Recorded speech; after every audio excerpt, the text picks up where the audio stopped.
So starting now, concept. We have Hudson up on a stripper pole in the middle of like the castle, and just like Lexington, Broadway, and the rest of the Gargoyle gang are all just throwing dollars up on the stage. What Uh, the hell are you talking about? Goliath is up there too. Is this a commission idea? What is this? What are you doing? I'm starting a bit to start the episode. Oh, this is a bit that we're doing? It was a bit I was doing. I guess I should have been more obvious I about thought it. we were just having a conversation. I mean, we were, but it was also both a conversation and a bit. Welcome to the Loincloth Hour, everybody. Yeah, it's a podcast where two friends talk about old cartoon shows and how they became gay due to watching said cartoon shows as children. How they became gay or how we became gay? Well, I was talking in the third person as if I weren't one of the, Oh, you were being a fancy boy. yeah, I was like the royal we, The royal even though we. That's like it's a whole other thing. when they took like the Nintendo like president and made him a Jesus knight. Christ. He was the royal Wii because he made the Wii console. We have to throw this entire conversation out. This is terrible. It's great. It's beautiful, beautiful. Um, so we are on episode 3, titled Yes. "Awakening Part 3," and There's so many parts to Awakening. It's never ending. I think there's like 5. Yes, there are five. Just talking about gargoyles. I know. It's just All like, these all these big loincloth clad men stomping around this castle. mm-hmm, mm-hmm. Um, Imagine working at Castle Wyvern. Like I know it's only Xanatos and Owen, but like what if they had more uh help around the castle and you just got to see like hunty gargoyles walking around. that would be Would you pretty. want to work at Castle Wyvern if that got to be like a perk of the job for you? I'll be the janitor, the night guy. I'll be the night guy. And I'm gonna take notes on that. That's gonna be like fan fiction stuff I can write about. Well, yeah, because we know that okay, after last episode, when like half the castle just got destroyed by Xanatos's laser, he was like, "Oh, and call the cleanup crew up here." It's like we know that there are other people who come up there to like dust and shit. Yeah. So it's possible, but anyways, okay. So beginning on this episode, Awakening Part 3. Last we left off, Xanatos was proposing to Goliath. Hudson and Broadway were making out somewhere in the background, and this boss ass bitch, Elisa Maza, is all like, "I'm gonna find out what the fuck's going on." So beautiful Yeah, start. all of those things definitely did happen. Yeah. A lot happened last episode. Yeah. Lots of developments. Mm-hmm. I mean, we went to a whole different time period. We met this weird gay, like, rich billionaire dude who wants to fuck Goliath and awoke Well, I up. mean, who doesn't? Well, that's very true, and That's a that very comes humanizing trait for him because that we, the mhm. audience, all also want to fuck Goliath And as well. that comes into play a lot in this episode. We'll get into that later, though. But yes. And Elisa goes into the castle, or not the castle, the building, to see what's up, and she encounters Owen. Yeah, And and the episode opens like a conversation between them, and Owen is feeding her like some bullshit line about like, oh yes, the explosions were caused by faulty generators that they have, and Elisa is like, okay, but I also heard gunfire, so like, what the fuck are you talking yeah, about? I love Elisa because she's so. We finally have a character to call out the bullshit when they see it. That's She's. pretty much all she does throughout like the entire I show, love and it. She's great. I want her to be my waifu. But anyways, so she I'm team Demona myself. you know what? That can be another fight that we have. We'll get to that bridge when we get there.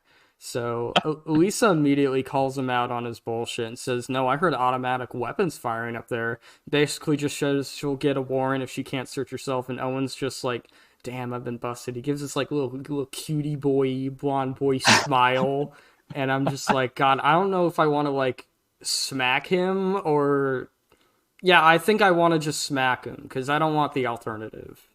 I know this is getting into like heavy spoilers for like much, much later on in the show, but do you think that look he gave was like symptomatic of another part of himself that we find out about later? Yeah. That would be Um. interesting.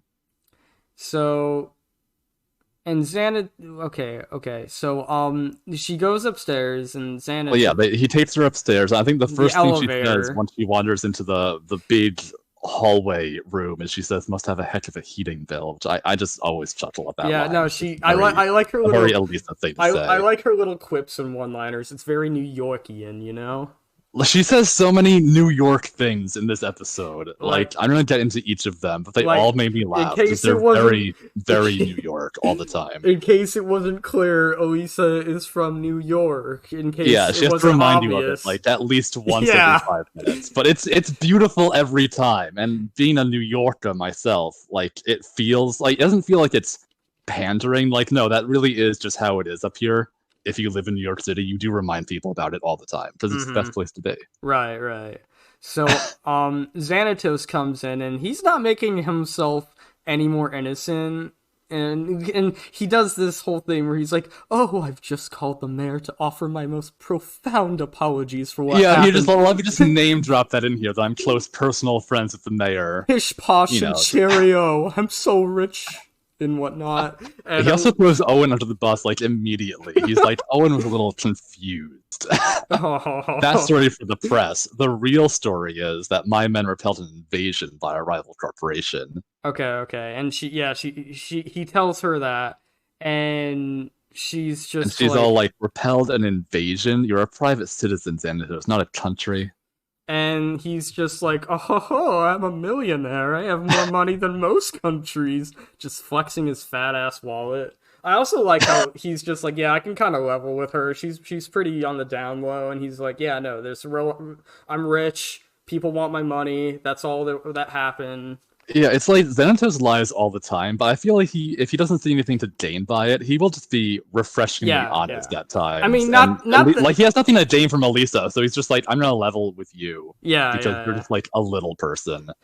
I am far more powerful than you, and I could end your career in a heartbeat. She's like, all right, whatever. So while Elisa is like asking him about his like gun permits or whatever, even though it's a fucking laser rifle that he's got, His laser rifle permits. because you need those.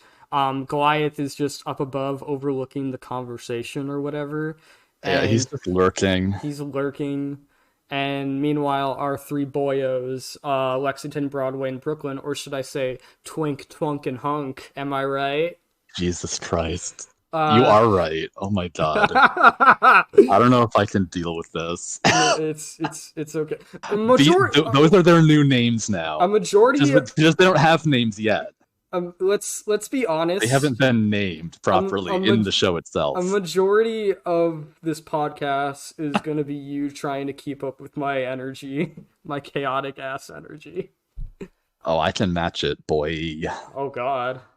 I mark me down as scared and horny. Oh my god. It's a scoop, sir. So this scene is just like it seems like it's put there just like for wacky hijinks. I felt like I was watching like Home Alone.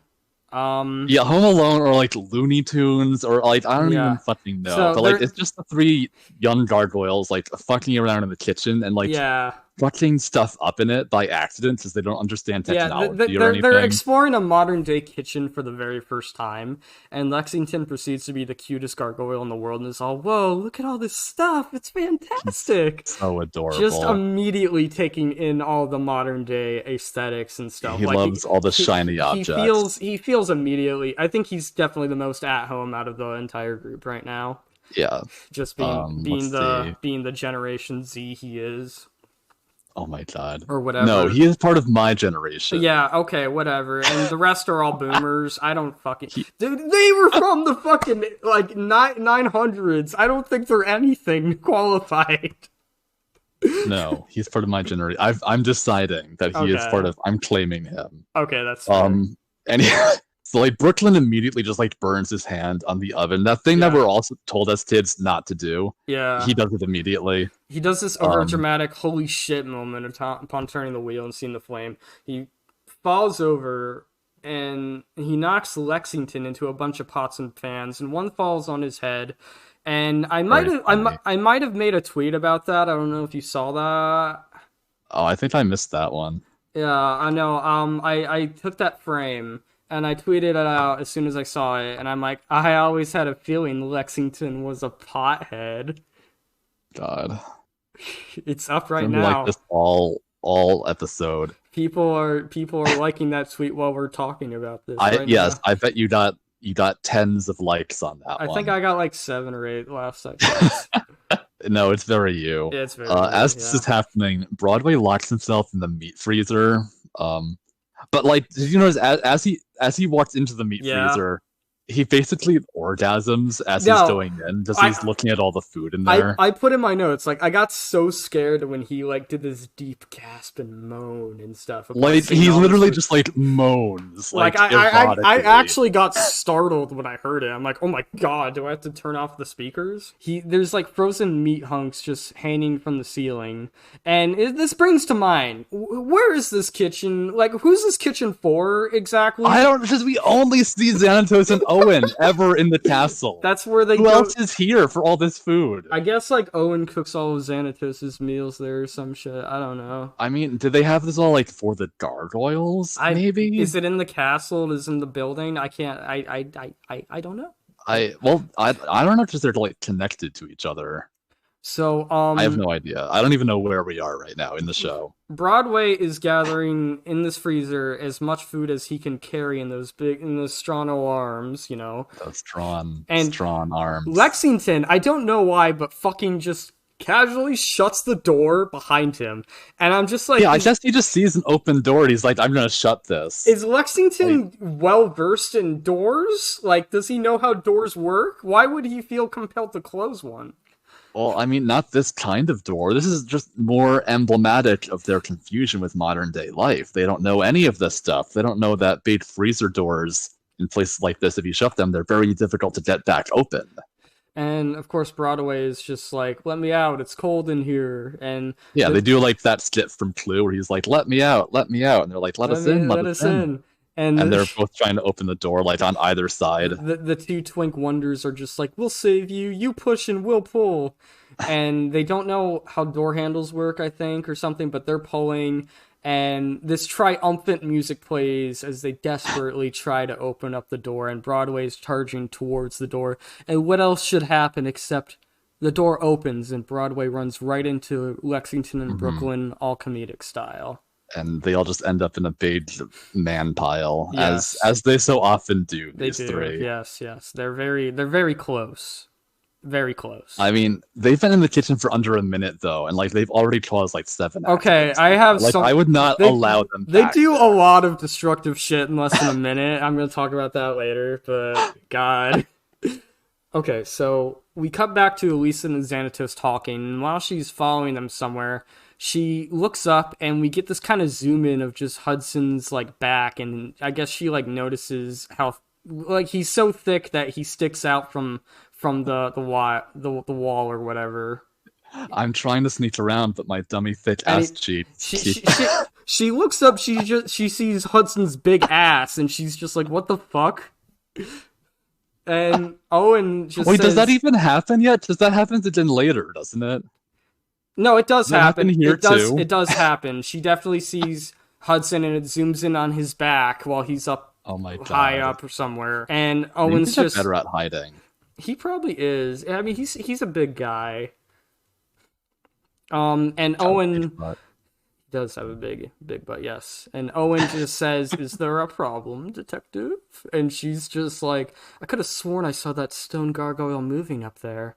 And Owen just kind of chuckles to himself. He's like, "Ha, yes, I suppose this place is rather spooky at night." it's rather spooky at night. And he sounds so fucking eloquent. Again, I'm not sure if I want to smack him or just... He's a beautiful butler, man. I would want him to buttle for me like anytime. Do people buttle for you very often? I bet they buttle. Yeah, all the time. I bet they buttle a lot.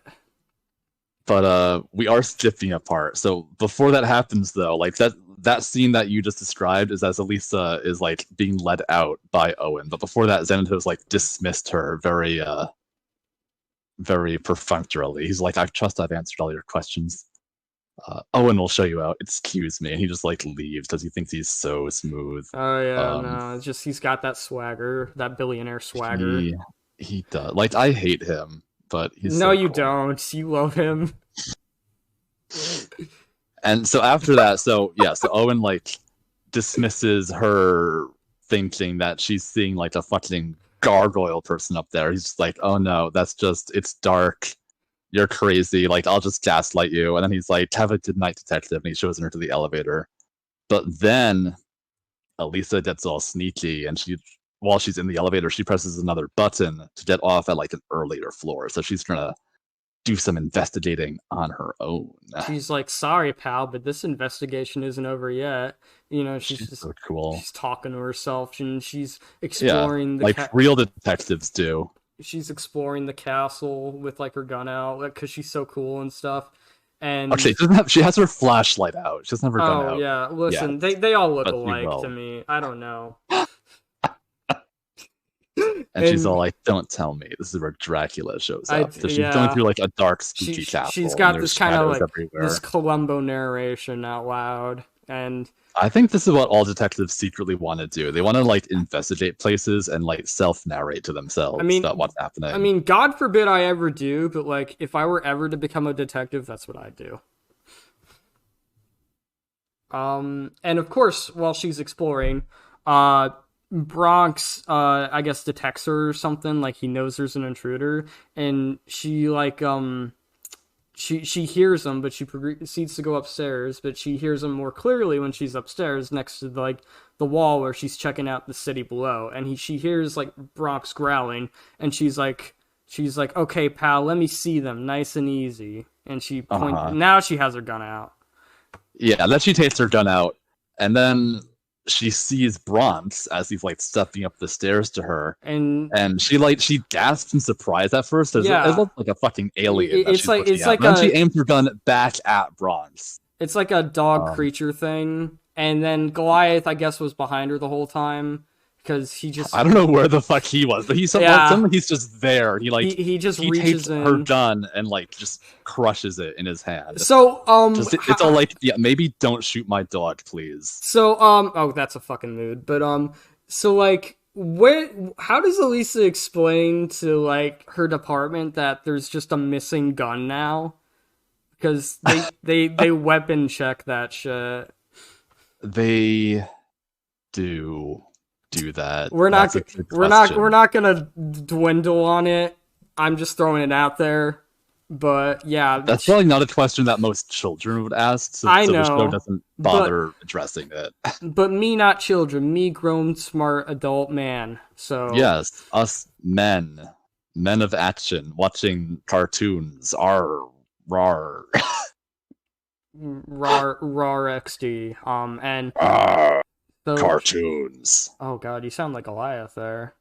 Thanks. You're welcome. So she gets all scared, not just from Bronx, but now this like hulking, winged purple man who's like looming over her, and she like backs away from him, and like this isn't Elisa's finest moment. She forgets there's no fucking wall behind her.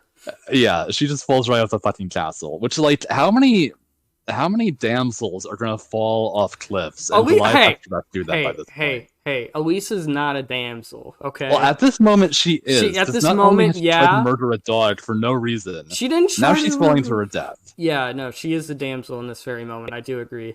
And Goliath, but this gives Goliath the chance to have his Superman moment, and he dives in after her. And he catches her all heroic style, carrying... Okay, by the way, how does he fucking catch her? Like, how does he fall faster than she is? Because that doesn't happen in, reality. He weighs more. That's not how it works! Listen, trust me, I'm a science, okay? No!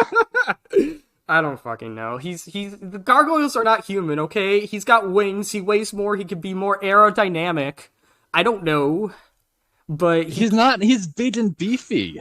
That's why he falls faster. Anyway, so he catches her in midair, and like they All, fly over a all, street. Which, by the way, the whole all, fucking street looks up and sees them. yeah. So I guess that doesn't he matter. catches her all heroic style. He's carrying her in her beefed up arms, and Elisa, she's scared for her life at this moment. She's wrapping her arms tightly around this stranger gargoyle man in a half hug formation, and of course they do like Croup here was saying. He swoops right over like the city streets below. And the onlookers are just kind of freaked out because I'm sure they probably saw up his loincloth as well. I mean, I'm amazed that there's still people just around this building. That rubble has been falling off of for like a solid hour. I guess it's stopped by now, and the cops are just like, okay, everybody, just go right and just gather back around the building now. Just like, we have police investigation tape it's up. Fine. But I guess this is just what citizens do, is they pander around any like investigation that's going on. So yeah, they want to see what's up. They land on like a nearby building ledge, I think, and like a ledge thingy. And Elisa, now that they're landed and he's let go of her and she's standing up, she scans him from toe to head, and he's just kind of like smirking, all like, "Yeah, I know I'm hot," and it's probably the most. He definitely is, and I'm just like, yeah. Whoa, because she like gets a load of this tall drink of water in front of her, and like you can even see that she's sort of like, damn, dude, like she just immediately is like, "Yeah, no, I'm gonna fuck this thing." Yeah, she's like, I'm gonna spend the rest of this show pursuing this hot man, and I will get him. So, that's all the notes I have on that scene. You go on. Okay, so then there's a conversation that they have up there. He's all like, "What were you doing in my castle?" And then she's all surprised, as like he's talking to her, and she's like, "Whoa, okay, like what even are you?" And he says, "My kind has no names, but you humans call me Goliath."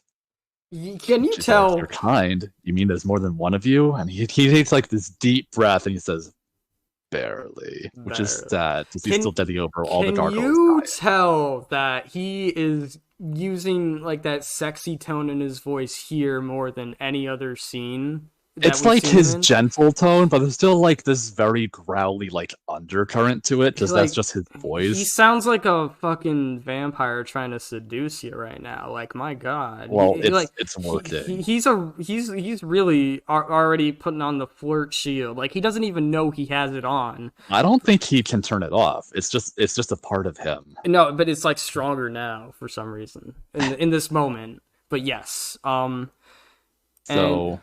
Yeah, so like after that conversation, he goes to just leave her on the building. Like he goes to just climb up and leave her there. Like he does not care that she's here. And she's like, whoa, like I can't fly or whatever. And then he has the classic line which is he can't fly.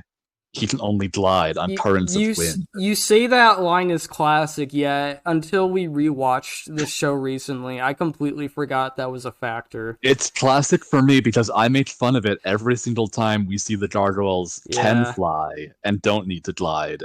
Look, but for this one scene out of the entire show, Goliath cannot fly. Look, the wind currents are not strong enough, even though we see wind blowing their fucking hair around. Like it seems like it's very windy, actually. Where they are right now. It's just a thing a lot of shows do, I notice. Like, I'm gonna get into like a little tangent here, but like it's like back years ago when I started like watching The Walking Dead and stuff, when I was like a nerd. I can't stand that show now, but like back when I was starting to watch it, like in the first season they established like don't fucking shoot any guns, don't make any loud noise, because those things will be all over us every time we do it. And like the rest of the fucking show, after like season 2, they're shooting machine guns and all this other stuff. It's like the prior established rules like don't matter anymore, because we've moved on to wanting more action scenes for whatever episode they're doing. Honestly, yeah. So that's why that's the same factor here, I think, with like the whole gliding. It sort of bugs me when a show does that. Like it establishes its own rule and then breaks it. Yeah, well, I don't know. I sort of wish Goliath didn't have that line, but it's fine. He can't fly today. He's tired. Yeah, it's whatever. So he puts her on his back, like piggyback style. He starts climbing. The second he puts her on his back, he does like this hefty growl. Every time they have like a good like a good like audio like growl or like some gruff like noises or something, I always take notes on it because it sends me like every He time. growls a lot in this episode too. Like, imagine Keith David just being in the recording booth, just like Well, that's growling because over and over again. that's because the female lead was introduced, and naturally the male lead. I almost said fail. The male lead and the female the female lead have this undeniable chemistry. You know, it's I classic. mean, like they do, and you can tell because he keeps like growling while she's around, just Look, to like assert his manliness. I know this is a predominantly gay like podcast, but I am going to be gushing about Elisa and Goliath throughout the. Well, yeah, they are one of my few hetero ships. Like, I'll be right there with you. Yes. Gargoyles is one of the few shows where like I do ship hetero characters as well, just because like every ship is good in this show. There is not a single combination that I don't enjoy in some fashion. I don't think like I love Gargoyles because it's like I don't think they have like a concept of just like, you know, sexuality or restraint. Like I feel like they are legit just like attracted to whatever they're comfortable with and whatnot. Or that's just how I think you're right. Yeah, like they don't even have names. They don't recognize like family titles or anything like that. So why would they recognize like, you know, they don't do names even. It's just like chill orgies, like honestly, yeah, no. So and sexual. If they don't even have names, why would they have heterosexuality and homosexuality? They don't have a limit. So honestly, you could headcanon any of the gargoyles as, you know, bi or pan or whatever, or gay, straight, and I just think that's I just needed to rant about that. I really like that. They're all valid and they're all true because the gargoyles are just that type of folk. But so this scene like goes on sort of for a while of just him climbing the building, and she's like clinging to him and acting all scared. And we see lots of views of like his big, rugged, manly hands like smashing into the building as he's climbing up over and over. And it's like, it's a good hand scene if you're like into hands. Is what I'm saying. I don't know. Like they're good spanking hands. Probably. Oh, okay. So like not that I noticed that sort of thing. You have a hand fetish. I see. Like big hands are good for me. Like the way that you were admiring that one Viking's bare feet, I admire big. It wasn't even like his bare feet because you can't see his feet in the scene. Oh my god, his bare ankles. Like, whatever the hell. No. Like it was the fact that he was barefoot. Like there was implication there. Just so casually barefoot. It was so erotic. For me, it was. So these two, they get to the back to the top of the fucking castle where she had fallen off. And she's like catching her breath, and then Bronx is back, and she almost like falls off the castle again. Like this girl, she needs a handler right now. She does. But Goliath is like, okay, like Bronx, like step back a little bit, and he's like, now, once again, what are you doing here? And please don't fall off the building this time. It's like it's a little in joke that we have now. It's so cute. It was super cute. I love it. And off to the side we see Hudson is kind of got his dad pants on after seeing that the boyos have wrecked the kitchen. Yeah, like he's leading the three like back from the kitchen. I assume he's put them all over his lap by this point and spanked all of them. Oh yeah, no, we're all just going back. Like if Brooklyn's ass wasn't already red, it would be a bright red now. Definitely. Yeah. And so like Elisa gets like an off-camera recap from Goliath. Like he fills her in on his entire backstory. She now, as of this moment, knows the entire exposition, and she's just like, yeah, okay. Yeah, it's like they put like a VCR in front of her, like, let's just play the last two episodes for you. And she's like, okay, thank you. That will be very helpful. They hit her with the plot gun. Yeah. And then Brooklyn like gets really close to her and sniffs her. Like he's a dog. Like which I don't think, does he ever do that again? That was sort of weird. No, I don't think he does. And I think like, it's I was just sort like of into it, but like I don't know, it was unusual. It's just like giving more insinuation that the gargoyles are, you know, they're beast men. They have animalistic. Yeah, they're non-human. They have animalistic like mindsets and behaviors sometimes, and you know, I guess it's just a thing some gargoyles do when they meet you. They get really close and they kind of like, you know, sniff you around a little. Yeah, you know, I mean, it's not the first time that Brooklyn would sniff around one of Goliath's females. But we'll get into that later. Brooklyn's such a fuckboy, it's not even funny. He is the biggest fuckboy. We'll get into that later.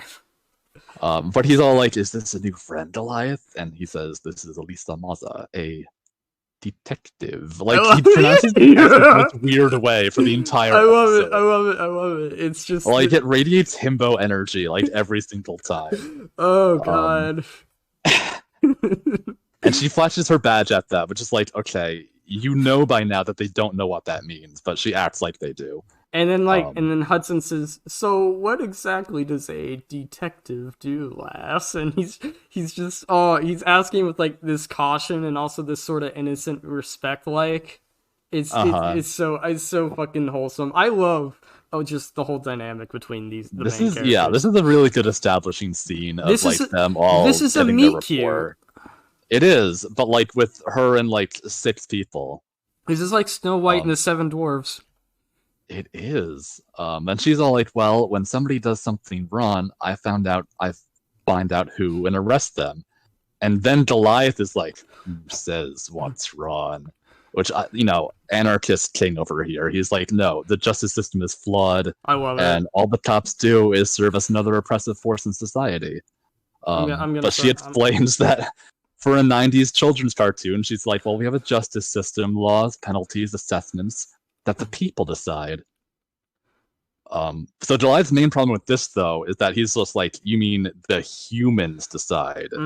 Because he is still very human racist at this point. He's got trust issues from the men who have wronged him in the past. Yes, he's, as Xanatos said, I know you've been wronged by men in the past. While holding his hand tenderly and looking into his eyes, yeah. So he steps away, bringing the angsty goth energy that is part and parcel to himself. But Elisa is very firm in telling him that she should show him around and show him how the city works. No, I mean she just met this huge monster dude who saved her with his big strong arm. She wants to she's she wants to get to know him better, she doesn't want that D, but she also she's just genuinely curious about these magical gargoyles who she's just met, and she wants to help them out. She's just a good person. I like Elisa so much. It's me too.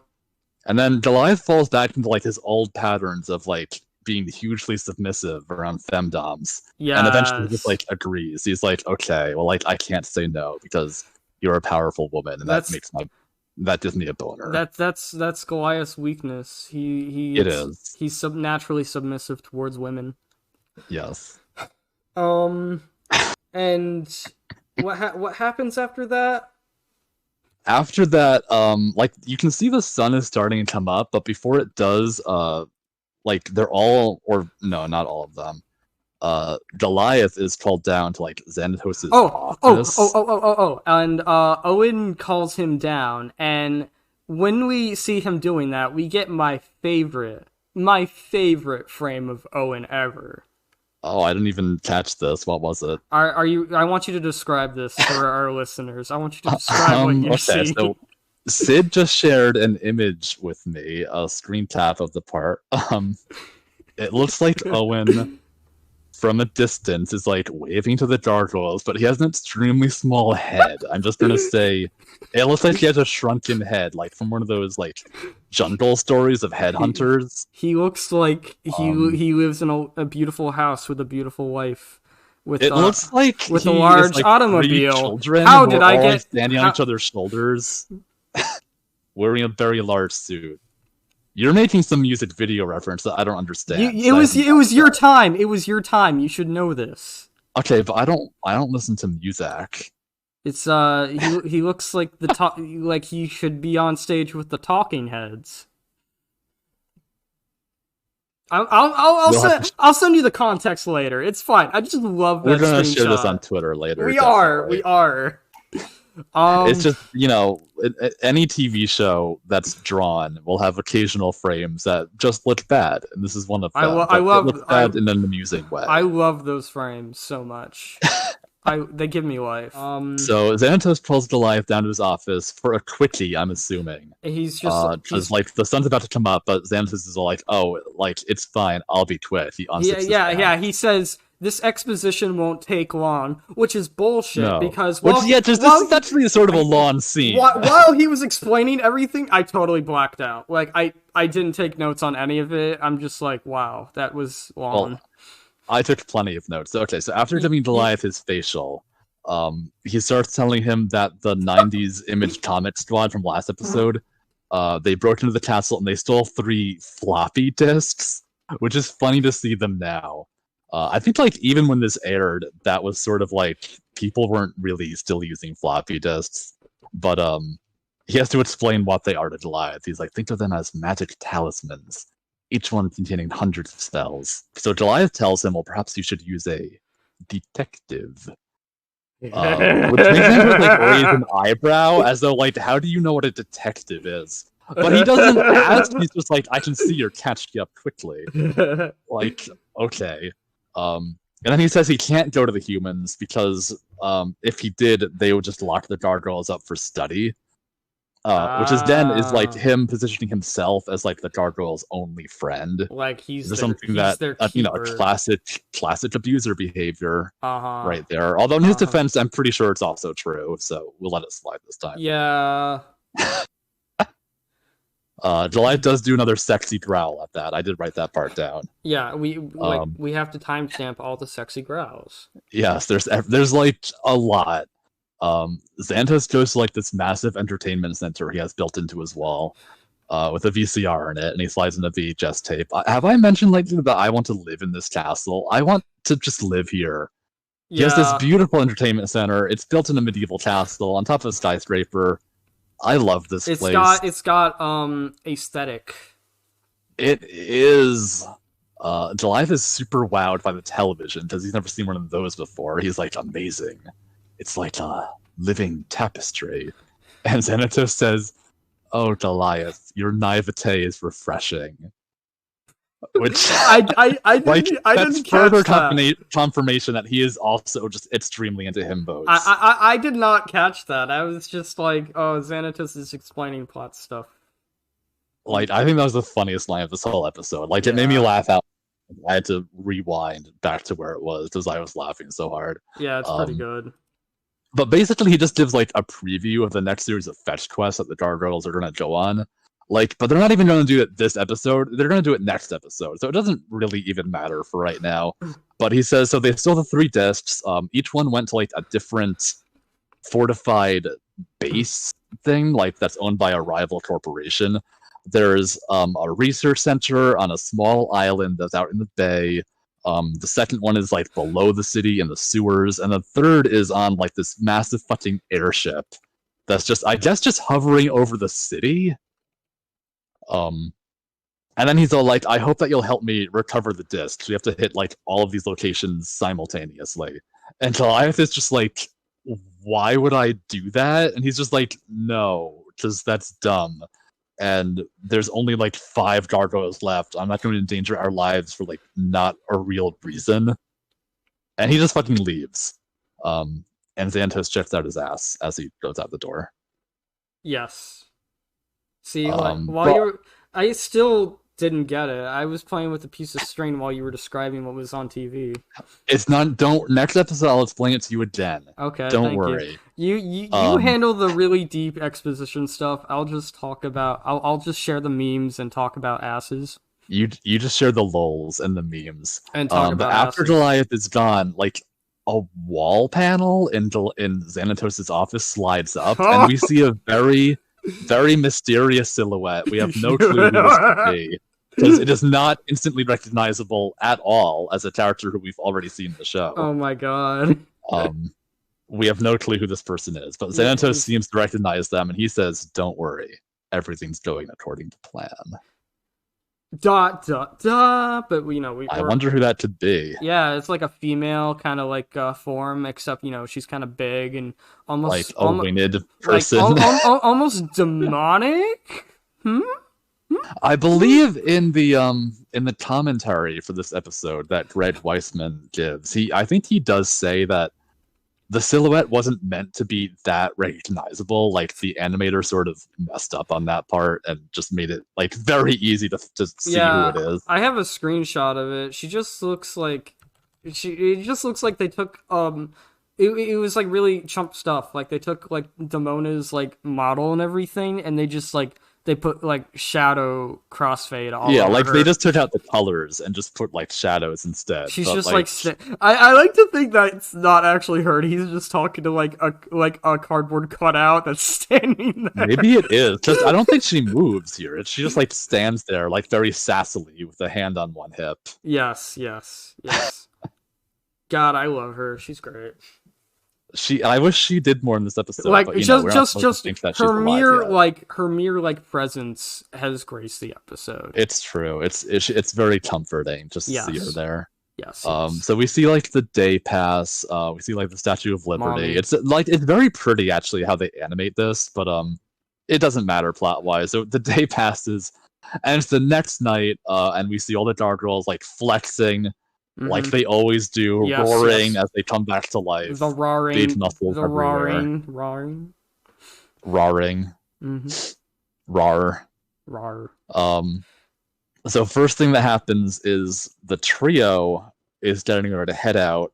And Goliath has like another daddy moment as he's like, "Where do you think you three are going?" And they tell him they're going to go exploring, that they want to know all about the city, if they're going to live there.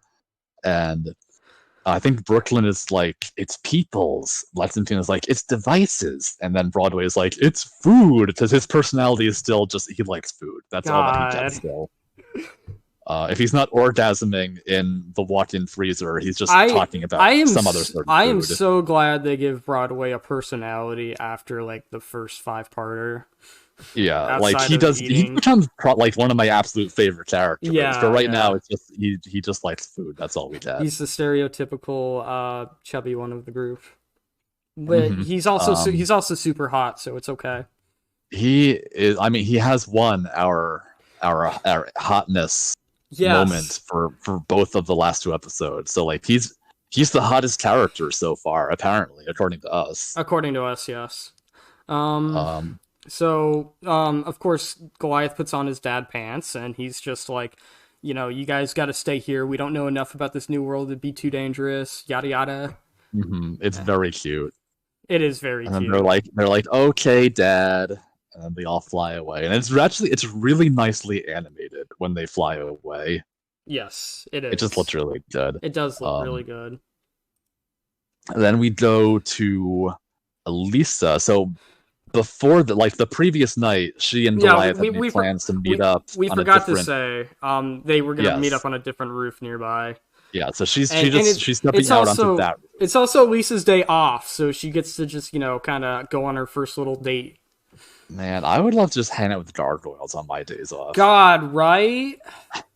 But so she's like stepping out of the building, and she's like, "Hello, Goliath, are you there?" And then he surprises her again. I don't know how he keeps surprising her. Just Goliath is like a big person, but he's just like, he just looms over her suddenly.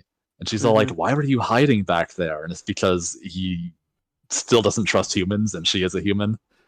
That's fair, I guess. But then Hudson swoops down too and surprises Goliath, and he's just like, "What are you doing here?" Which I thought that was a fun little moment. And he says, "Just making certain you were not being ambushed." So Hudson just has to like out dad Goliath by like dadding the dad, basically. The daddening. The dad energy is very strong whenever they get together. I already have the title. I already have the title of this next podcast already. Okay, so Oh, okay. Before you go on, Elisa has another New York moment where she says, "You guys are paranoid, even for New York." I just had to throw that in. Yes. And what happens next? My notes are okay. So she asks Hudson if he's gonna go with them on the tour, and then she's like, "What do I even call you anyway?" Because like she only knows Goliath's name. And actually, I really like this entire conversation, so I just wrote the whole thing down. Yes. But he acts like affronted about her like needing to know his name. He's like, "Must you who humans name everything?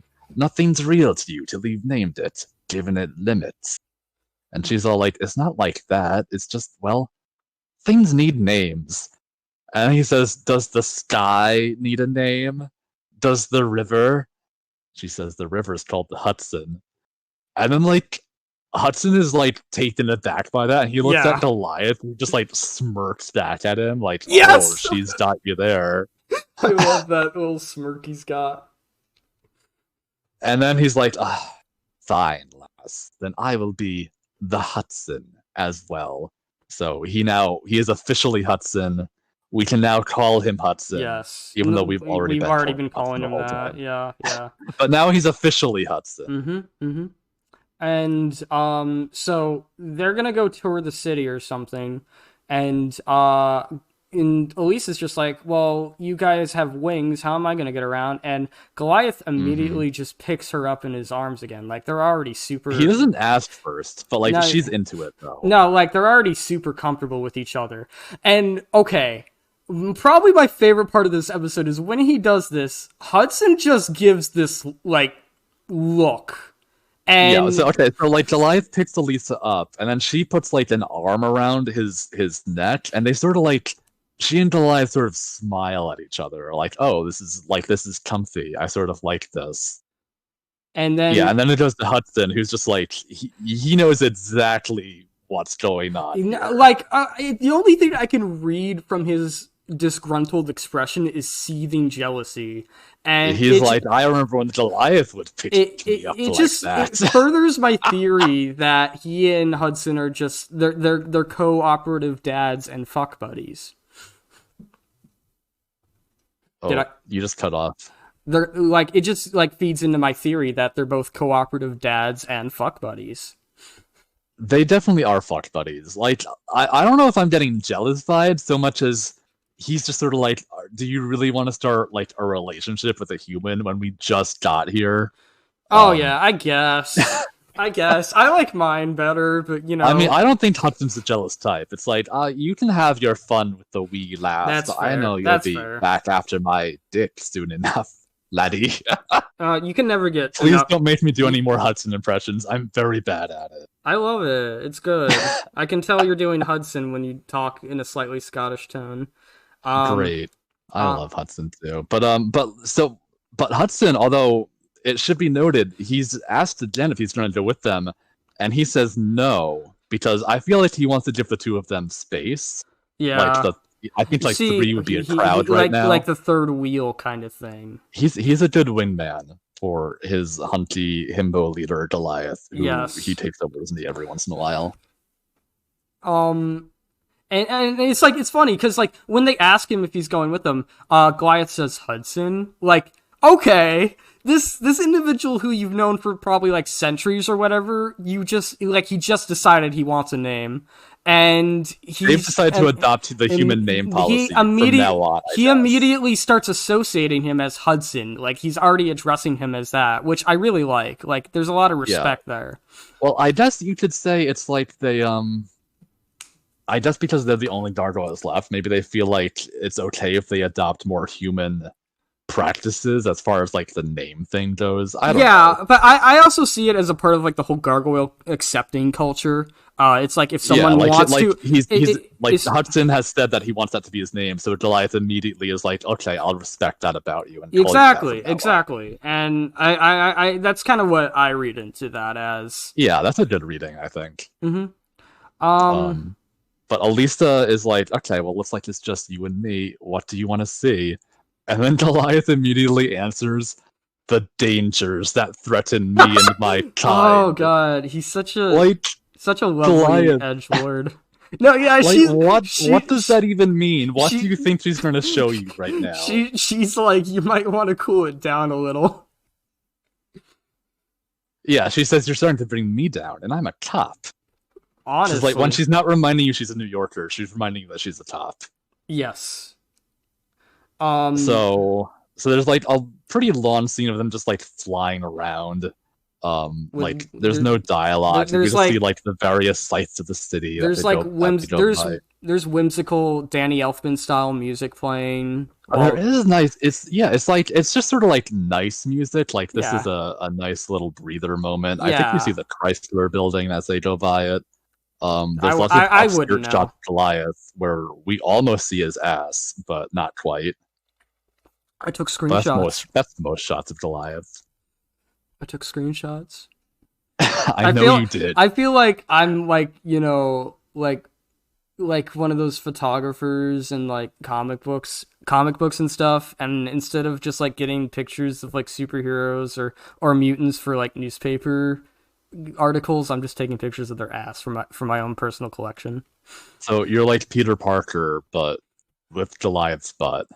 Yeah, except like Peter Parker is just he gets money for taking selfies. Extreme So selfies. in so I would be like the J. Jonah Jameson of this metaphor, and I'd be like, "Get me more pictures of Goliath's ass," and you'd be Yes. like, "Right away, plus." Yes, exactly. I like this dynamic. I like This that. is good. This is good. Um, so okay, so they land after a while, and they're just sort of talking. Like Elisa's like, "Well, how do you like the city?" And he says, "I really like this little exchange too." He says, "Such amazing changes men have made in the world since we slept. Stone streets, taller than those the Romans built." I don't know if I wrote that No, no, correctly. no. Yeah, he said something like that. There were Romans Towers of involved. glass and iron. And she says, "Yeah, I'm used to it, but I guess it's pretty impressive to an out of towner." I love that. Which is another I very New York thing to say. I love I don't know if you probably did notice, but his loincloth is like animated, like it's blowing in the breeze and stuff. His cloth. I did not notice this. Oh wow. Does it look good? It looks very animated. Like it looks like ripples of waves in an ocean sea. Ooh. Like seas of endless grain. From sea to shining sea. Yeah. Yes. Um I'll go back and look at that. But then he says that he notices, however, that there are no walls around the city, and he asks how they protect it from invaders. And she says their greatest threat is actually from the inside, not from the outside. And he says something like, "Oh, I know what that means." Like, referring to how he was betrayed, but Relevant. also, Relevant. he's used to things being inside him too. I suppose. I Um, I wanted to point out how relevant that is in our modern day society. yeah, things haven't changed that much since 1994. No, I mean Then the they have a lot, like a lot, Yeah, and that's but not in good ways. and they're talking about like Goliath is bringing up why isn't there a wall, and Elisa's like most of the threats come from the inside, so like politically, yeah. So after that, we get a very brief Hudson scene. Yes, Uh, yes. do you want to do this one? Yes, I do. Okay, so Hudson and Bronx are just like going down the hallway, and Bronx just gives this little doggy, this cute little doggy whine, like, "Woo."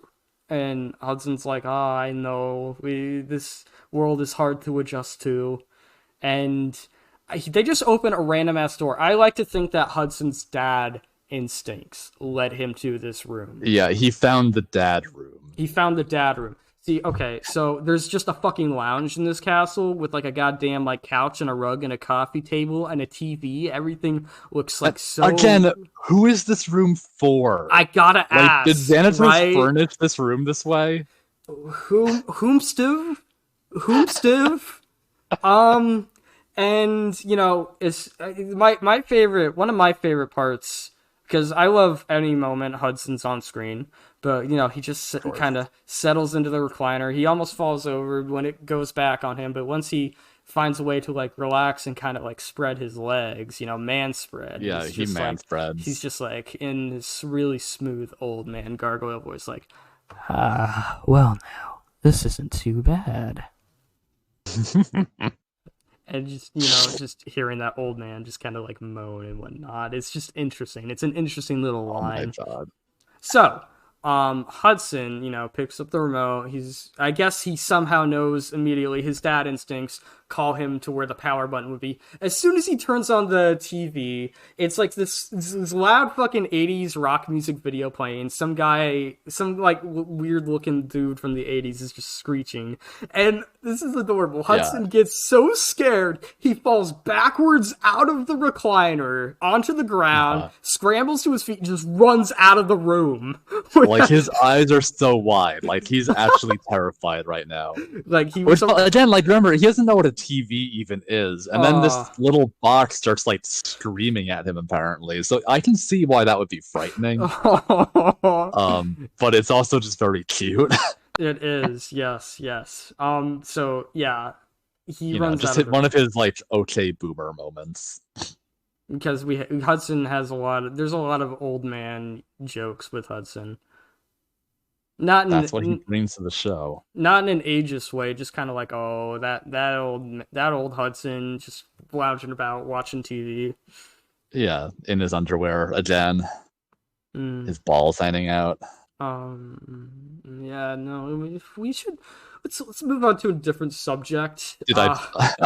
So next scene, yeah. we see. Yes, is there something you'd like to say?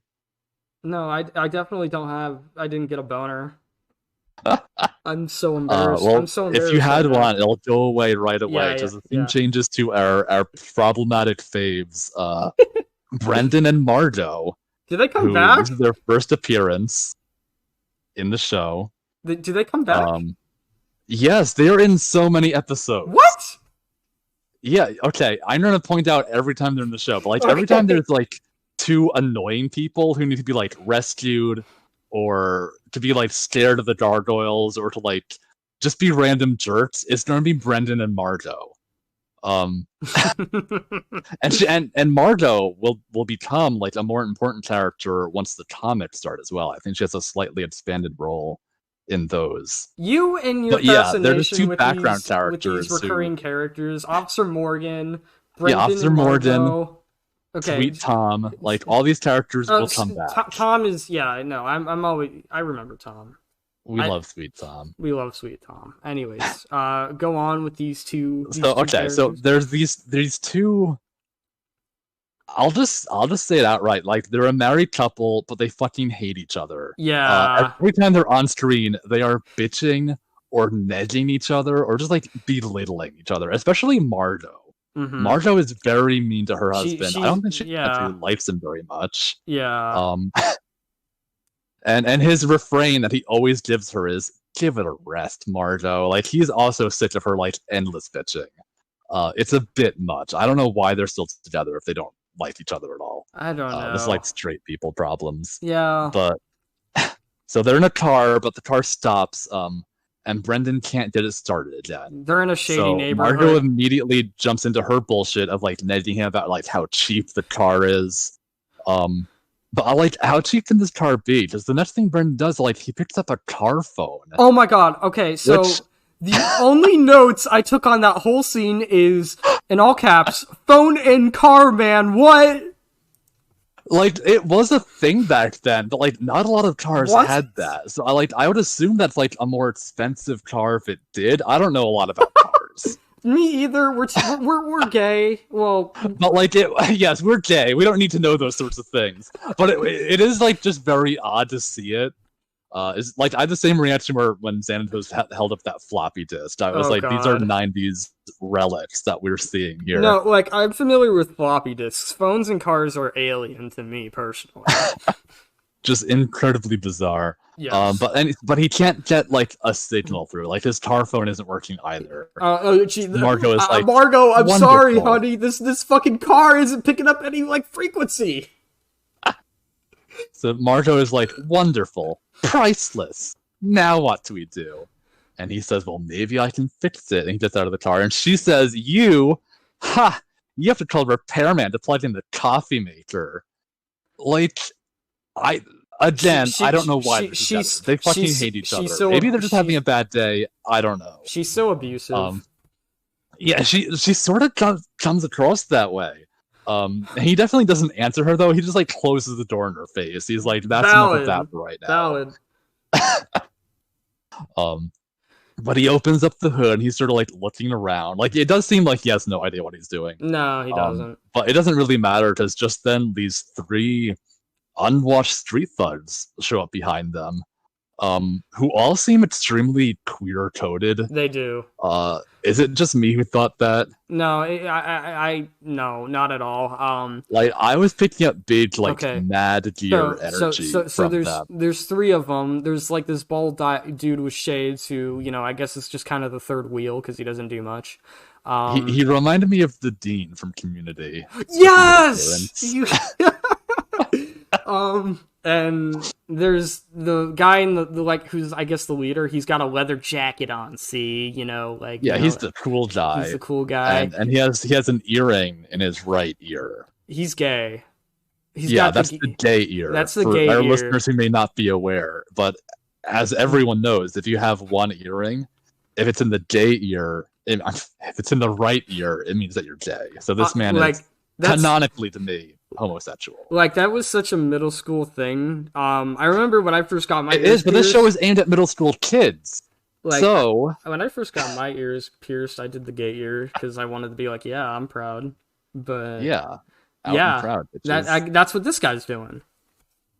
Exactly. Yeah, they're proud gay street. And the third guy, who is probably the third guy, he's the hottest one of the bunch. He is the hot. Like he's shorter, but he's like more built, and he has a sleeveless denim jacket. That's your type, short guy. It looks like he ripped the sleeves off himself too, just like to show off his guns, the gun show.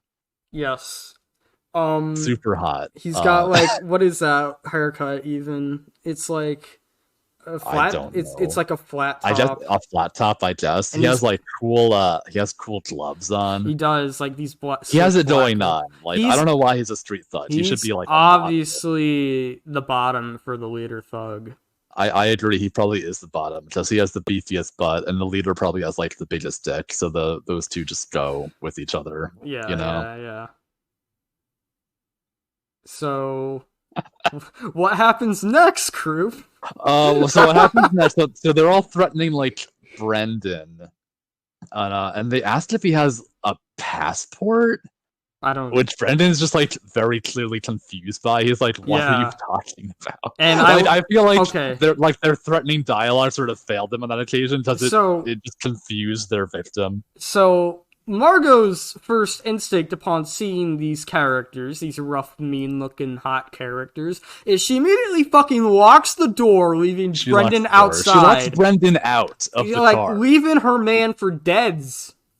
Yeah, I mean, I try not to use this word a lot because I think it's not a nice word, but she's just a fucking bitch, like Margot. Oh no, she's being a terrible person.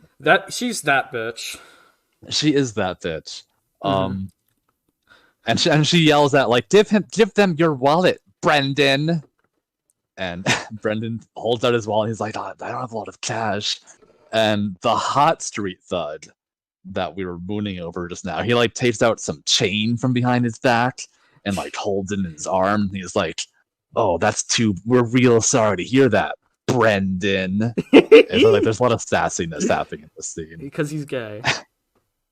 And like, I guess they're going to attack Brendan for like not having money on him, but I don't know what that gets these people. It's like that still won't get them any money, right? I'm a little confused about their motivations. The stereotypical street thugs of the 90s who, you know, we're gonna rough you up, say. Yeah, I mean, I guess they're just here to be beaten up by Goliath, but... I mean, God, if I encountered these guys on the street and they were like, oh...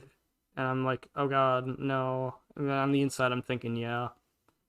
No, please don't fuck me. Please. I'll give you whatever you want. Please don't hit me with that chain in my you know, areas.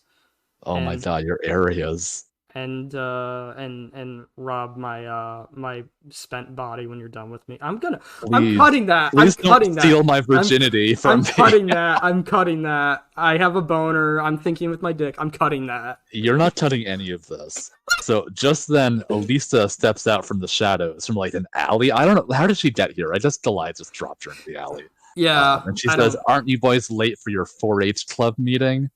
Which I had to look up what the fuck. Yeah, no. I wrote that down. I was gonna ask you. I'm like, what the fuck is 4-H? Okay, well, luckily for you, I did look it up. It's like a youth organization, sort of like the YMCA, I guess, but like more like career focused. Oh my god, they're in a the swim 4-H club together. Stands for head, heart, hands, and health.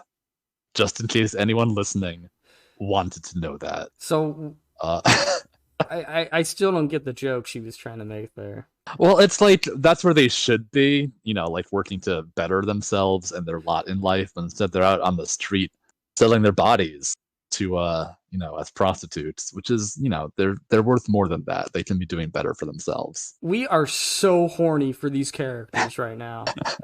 Listen, like, okay, there's not a lot of gay stuff in this episode, or like any gay content or horny content at all. I am getting it where I can find it, and right now, it's these hot street thugs, or at least one of them.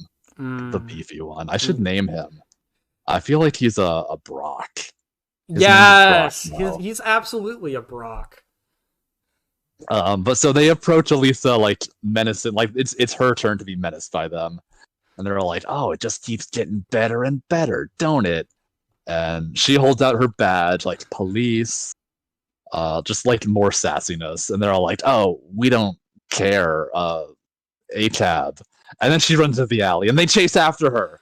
And it's like, oh no, you know, they're gonna get her. Except Goliath obviously is right there. And he just beats the crap out of all of them. He throws one in the trash. He grabs the hot, beefy guy and like knocks him out with just one punch.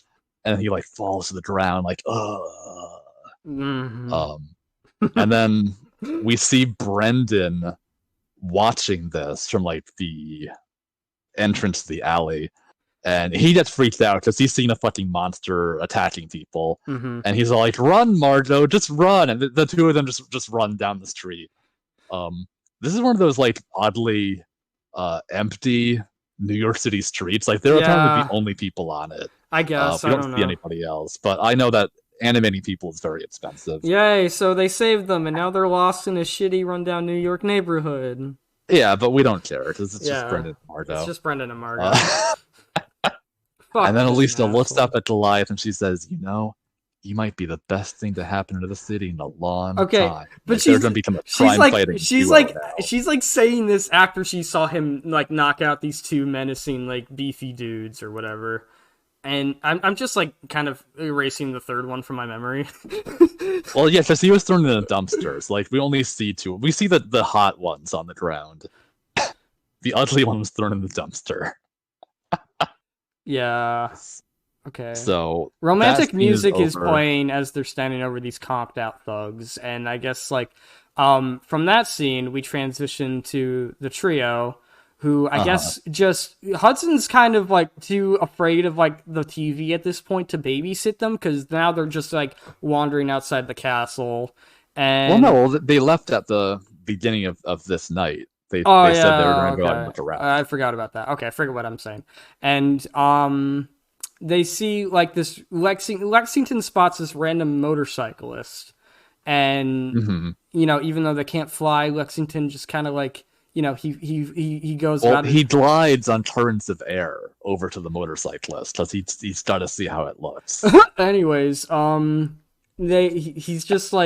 He's just like, you know, hovering next to this dude's head, and he's like, what a beautiful device. And I'm just like, oh my god, my precious sunflower child, I want you safe forever and always. I know. I just want to hug him and be like, I'll show you all the devices you want to see, Lexington. Like, just...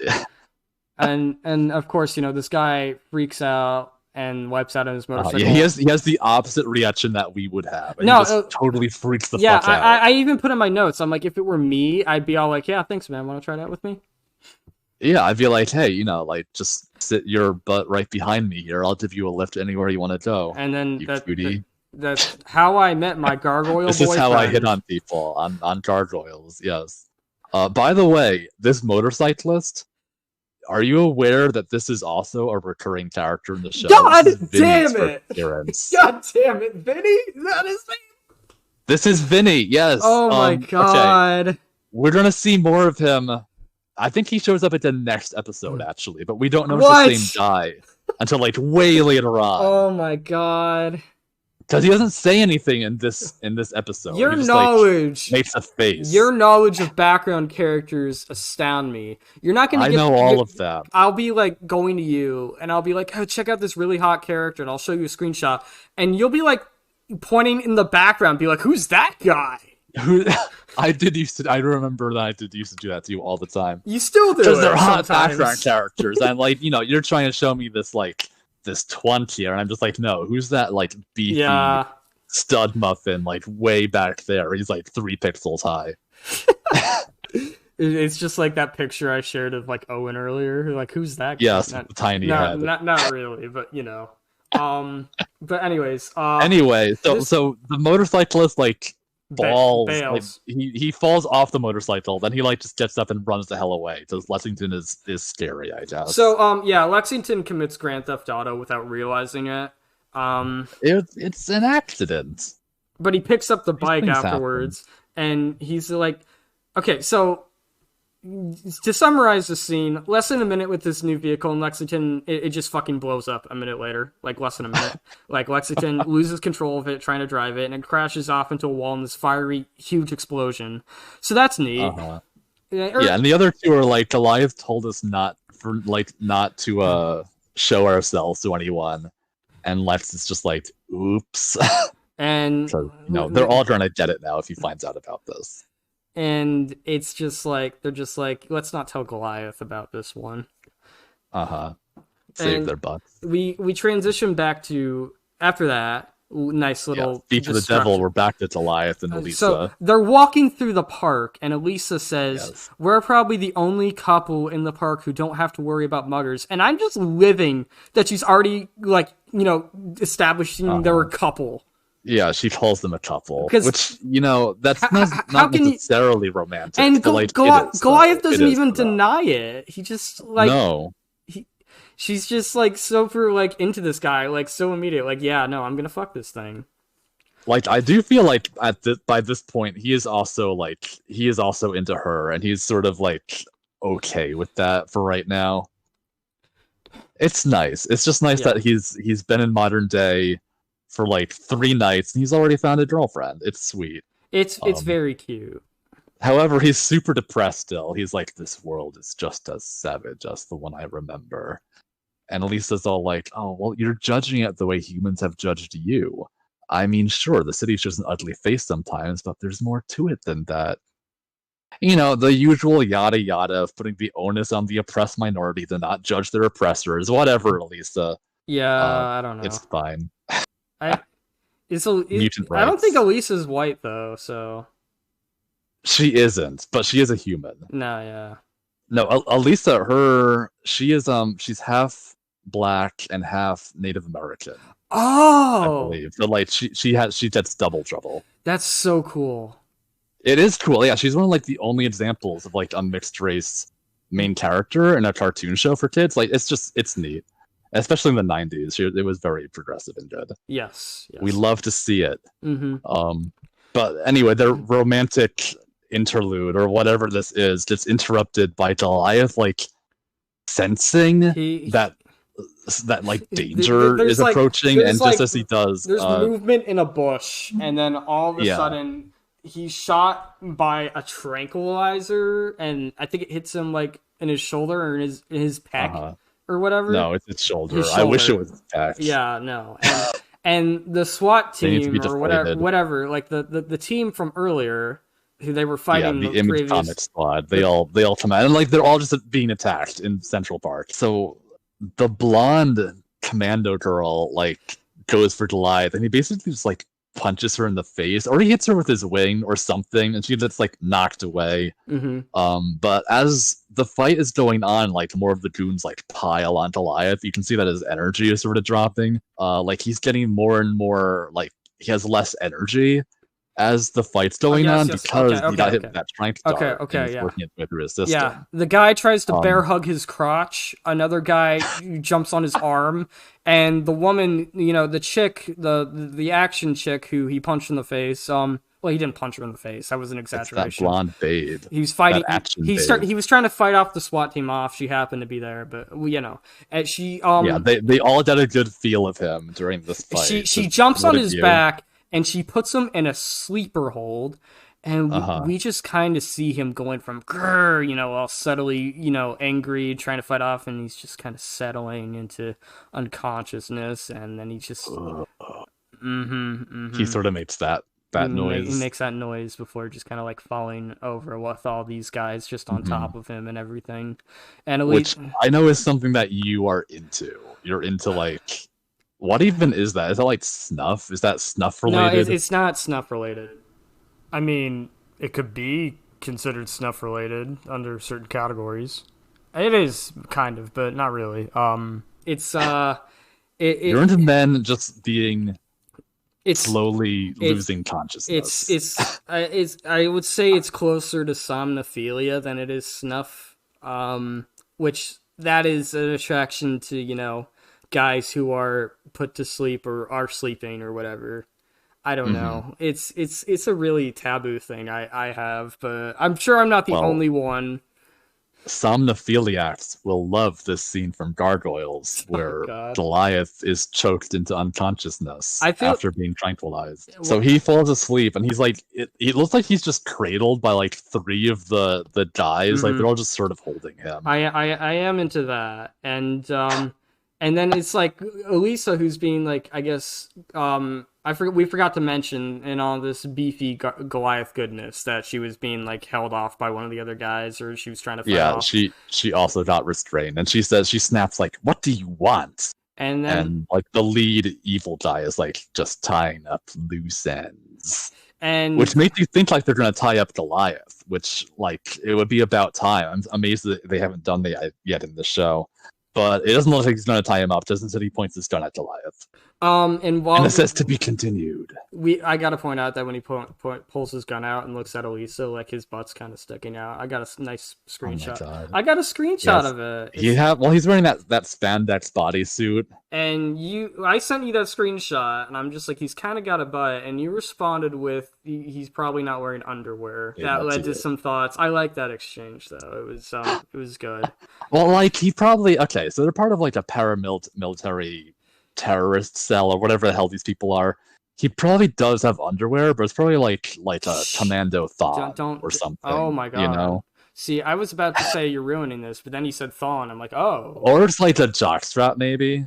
yeah. They probably are all wearing jockstraps. Even the woman. Yes, even definitely the woman too.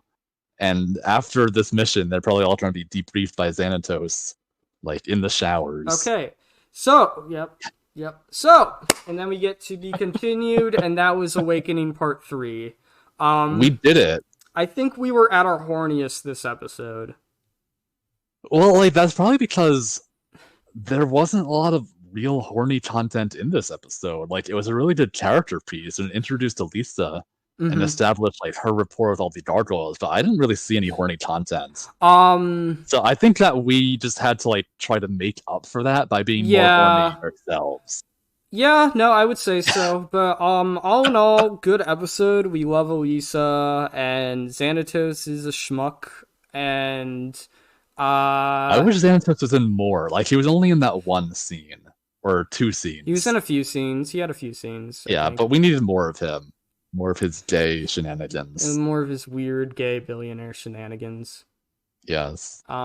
So what would you say is the horniest moment in this episode? Yeah, I don't know. I didn't really I know. see a lot of I know. horny moments. What's yours? What do you think mine is? Um, Goliath falling unconscious? Yes. You are correct. Just the whole process of just, this strong, male, figure and stuff being like reduced to being restrained and reduced, to a state of unconsciousness and whatnot, and just finding that he's very vulnerable in this action sequence. And you are into that. I'm very into You're into that. beefy men becoming vulnerable. I am. Yes. And falling prey to the hunters. It's very primal. Kind of feeling those aggressive pumping muscles just kind of go like relaxed and a bit limp and whatnot. Very primal stuff, which I am into. But yeah, no, that's what I would say is the horniest moment. I can see that. Like, I'm trying to think of what else was even in here. Like, there was Broadway's like orgasm as he walked into the freezer, but that wasn't like an animated thing. I think Broadway was really slacking this episode after his 2 episodes. Yeah, like, well, he's been bringing it the last 2, but I guess he took a break this episode. What else was there? Like, Hudson looked good, but like he wasn't really animated at all. I mean, I liked the man spreading when he was lounging. Like he looked very handsome all episode. I think the animators they showed more restraint this episode than they previously have. Yeah, like there were some upskirt shots of Goliath as he flew around, but like nothing really to speak of, really. Yeah, nothing noteworthy. I think for you though, I mean, maybe like just the presence of that thug. Like, I feel like that was really okay. The part where the thug like took out the chain and like stretched it between his hands. I think, and there's like, yeah, we're gonna take care of you. Like that thug is really hot. Yeah, I think every time I rewatch the show, I do notice that. That was really a central moment for you. I think. I just feel bad. Like I feel like Goliath should have earned it by now, but I keep not giving it to him because he's the lead, and you like the background characters. We've already talked about this. Yeah, but he is like a really hot, muscly lead who doesn't wear a lot. I mean, I just feel like he's not pulling his weight yet. I know later on he will, but right now it's just get with it, Goliath. No wonder you need a femdom boss him around. For me, the horniest moment in this episode is definitely when he gets subdued by the team. I just think there's a lot of power play that I had the feeling it would. Well, so if we disagree, what now? I guess we just put both on Twitter and let our listeners decide, which is the real horny moments. We are going to have a voting segment. We're going to show screenshots of both the guy with the chain and Goliath being manhandled, and we're going to post that on Twitter. See which people like more. Yeah. So, speaking of our listeners, have we gotten any emails? I have not checked today. I have checked, and you know what? We got there aren't any. We got 2 emails from Google about a security alert when I was logging into my computer. So listeners, if you email us questions, comments, thoughts, anything at all, we will read your emails during the next show and respond to them. Also, or react to them, as long as it's appropriate. Don't send us anything creepy or weird. Yeah. No, like we're already pretty creepy and weird ourselves. Like, just keep it like, don't go overboard. Know what I mean? But like, we have fun here. Don't be like, please do send us things, as we would love to talk to you in a manner of speaking. Yeah. So, or you could honestly also, there are ways you can contact us if you have like insinuations about the show you want to point out. Feel free to email us. You can also message us on our Twitter at Loincloth Hour. We also have comments welcome on our podcasts. You can leave, certain comments or whatever. Just, like he said, nothing too creepy. Like, oh, Sid, I have like I touch myself to your voice at night or some shit like that. Wow, you came up with that comment really easily. Listen, I've had creepy comments like that before in the past. As have I, yeah. But again, it was the Loincloth Hour at gmail.com if anyone wants to send us anything at all. Yes. And we also have another segment, Who is the Gayest Character? Right. So who is the gayest character this episode? It's definitely those 3 guys. It's the three thugs for me. Yeah, no, I mean, I think just because there's the earring, and it seems like they're all just like a throuple. Yeah. I'm pretty sure that the 3 of them, there's something happening there. I wish they had names. We'll give them names. You gave like the one guy a name. Yeah, well, the one guy is Brock. Brock. We know that. What would you call like the leather jacket guy with the gay earring? Like, Okay, I don't know his name, but I feel like the bald guy is Lester. he looks like a Lester. He looks like a Lester. He looks like a Lester. Yeah, okay, so that's a Lester. And the lead guy, I don't know. He looks like he would have like a kind of like, kind of like a slick sounded name, like like maybe like Jack or Tony. Jack. Yeah, Jack. I guess. Yeah, I can see that for him. And then you got Brock. Jackson. You got Brock coming around like, "Hey, yo, Jack, you mind if you jack me off?" Oh my god. Oh, that what? Did you just cringe? a little bit. Yeah, no. But in a good way. In a good way, I'm sure. Yeah. Yeah, because there wasn't a lot of other gay stuff. Like Xanatos, just like he did come into Goliath's face, but I didn't feel like that was like. No, I mean, like, it wasn't enough for him. Like we expect more from Xanatos. There was so much, there was so much explicit sexual like content between him and Goliath last episode that this episode it just kind of felt like, yeah, no, that's a thing. Yeah, like they scaled it back, and then like, but it is true that Demona was like watching them as that happened from her like secret wall panel the whole time. So that does lend like some extra kinkiness to that scene. Yeah. Which definitely did happen, and we're not just making it up. Yeah. This is a real thing in the show. Yeah.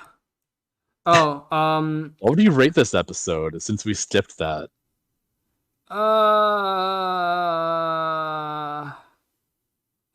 would rate it, I don't know. It had a lot of like breather moments, but I feel like that's where it fell short. I think the show like needs breather moments by this point. Yeah, like, I know. There's so much happening. I know, but I don't know. It's just it wasn't gay enough. It's true. Yeah, it wasn't quite gay enough. It wasn't gay enough. I would give it a 4.5. I guess. Really? For me. That's generous. Like it was still very well. I mean, every part of Awakening is super good. Like it's still animated really well. We got to see Brendan and Margot. And even Vinny, so that's a lot of fun for me. Yeah, you're to notice side characters. Side characters, yes. And like, I liked all the Elisa scenes. Like it was just a very wholesome episode. Mm-hmm. So I liked it. It established a lot of things that the series will need going forward. It's a very important episode. I know, I can see where you're coming from. I still feel like but, it's not a 5 because there wasn't any gay stuff in it. I feel closer to like a 3.5 to 4 loincloths. Wow, the lowest rating yet. Like a 4. Actually, I know. Okay, so like the first 2 episodes were 5 out of 5. This is like 4. Yeah, I can see a 4. Because I know, like, I know if I set my expectations too high and I give this like a 3 or 3.5, like, there's a lot of episodes in the future that I'm. No, there's a lot of bad episodes that will be. We're going to need to save those lower ratings. As much as we are fans, we have to acknowledge that no one is more critical than a fan. Like the world tour is coming, so oh my goodness. What do you think is going to be the worst episode? What is the worst episode for me? I remember the Golem episode not being my favorite. No, but that was the first one I thought of. That is a very horny episode, though. Is it? I guess I'll have to watch it again. You don't remember I made like a gift set of like Goliath being like bear hugged and restrained by the Golem, and oh my god. There's also the fact that the Golem's ass is just out. Like there's no like. Okay, but like. Fan service is one thing. I'm just like as an episode, I don't think it was very good. Oh no, yeah, you're right. There's also the one where they meet Raven, like the Native Raven American is I didn't really hot. Enjoy very much. Raven is hot. Okay, I'm not saying he's not hot. The episode is not good. There is a clip I have saved of Raven getting knocked over, and we see his full ass. Well, I'm glad that his ass is in the show. I think the animators made sure to put that in. I think the worst that I remember is the episode where they go to the definitely one of the episodes where they're traveling is probably going to be the worst one. But it's like for me, it's like when they go to this, I think, like Scotland or something, and there's like this guy and his girlfriend turns out to be like this entity, and this guy turns Oh, out. is that the where like they meet Ku Cullen or something? I don't fucking Or know. I just remember that was so I such. remember that one, and then there's like the Loch Ness Monster episode is also somewhere in there, which I also didn't like. Like, I feel like they should just throw out most of the world tour, and I would have been fine with that. Just I don't like a lot of the episodes in there. I like some of them. Uh, yeah, like some of it's okay, I but a like lot of it hey isn't. hey they meet Griff. They do meet Griff. They Yeah, like keep they that meet episode. they meet Griff. Okay, stop ASMRing me. But yeah, no, we'll cross those bridges when we get there. I think it's safe to call this an episode here. I feel like this is an episode. I feel like it's a little bit shorter than our other ones were. So Well, we should say who the fuck we are. I am Manicorn, aka Croup, aka Soup Goblin. You can find me at Twitter under the name The Manly Unicorn, or on Fur Affinity under the name Croup. Um, if you haven't listened to it yet, I was just on the Dude Spanking Dudes podcast, yes. which is also on SoundCloud, and the latest episode of that, talking about the furry fandom and its relationship or lack of relationship to spanking. Find out which by listening to the episode. Hmm. And yeah, please follow me everywhere I post things for more of my irreverent banter about Goliath and his butt. Yeah. Oh wait, it's my turn now. It's your turn now. Yes. Okay. So I am Sydney, aka Sid. You can find me on Twitter at Sid Scripts. You can find me on For Affinity at Alistair Alderman. And I am a freelance writer, editor, or whatever. If you have something you want me to write or edit, I am taking commission. But yeah, I suppose that's about it. Great. What a fun episode this was with all these gargoyles and their wonderful adventures. I still think we should have seen more of Brock and Jack. Just I Jack. feel like okay, so Goliath, in order to like really solve this crime, he has to make sure that these three guys like don't go back out and just rob someone else. So what he and Elisa should have done is just take off their clothes and leave them naked in this alleyway, like stacked on top of each other in some sort of like embarrassing sexual position. Yeah, I'm just gonna take some notes here. Don't you think that would have like Yeah, no, helped I think solve their crime I spree? think that would have that would have definitely would have gave like a crime in the New York area a little bit of hindering. If they're. Like Brock would be on the bottom because he's the biggest one, and Mhm. then Lester would be on the top, and then I forget the middle one's name, the leader. Jack. Oh yeah, and then Jack would be in the middle, getting sandwiched, as it were, between his two henchmen. That that's so fucking